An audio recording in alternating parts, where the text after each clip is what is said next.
कराची के इलाके लियारी में मुनहदिम इमारत के मकाम पर असिस्टेंट कमिश्नर लियारी शहरियार हबीब पहुंचे तो मकीनों ने उन्हें घेर लिया। मुल्हिका इमारत के रिहायशियों ने कहा, हमें क्यों निकाला जबकि हमारी बिल्डिंग तो मखदूश नहीं है। 6 दिन गुजर गए, हमें जाने नहीं दिया जा रहा। मजीद जानते हैं डॉन न्यूज के नुमाइंदे शफी बलोच से। जी शफी बलोच, बताइएगा मजीद। होने वाली जो इमारत के मकीनों के अलावा उसके बराबर में तामीर जो कायम एक इमारत है के मशीनों को भी जो है वो इमारत उनसे खाली कराई गई थी और उन्हें कहा गया था कि जैसे ही रेस्क्यू ऑपरेशन खत्म हो जाएगा उसके बाद वो दोबारा अपनी इमारत में फ्लैट जा सकते हैं, क्योंकि वो नई फ्लैट है, तकरीबन 10 से 15 साल पुरानी, ज्यादा पुरानी फ्लैट भी है उससे ज्यादा।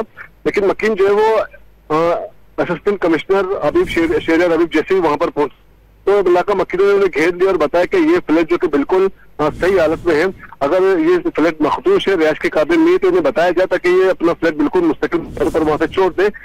इस पर असिस्टेंट कमिश्नर ने बताया कि इस बारे में इनको कोई नहीं है, वो इस मामले को देखेंगे। उन्होंने जो मकीन यकीन दहानी कराई कि इस मामले को वो जाके उठाएंगे। लेकिन उस बिल्डिंग के मकीन कहते हैं कि वो 6 दिन से अपने घर बार से दूर है, जबकि उनकी फ्लैट बिल्कुल सही हालत के बावजूद उन्हें वहां जाने नहीं दिया जा रहा, उसके खिलाफ शदीद एहतजाज किया गया। जी शफी बलोच अपडेट करे थे, आपका शुक्रिया।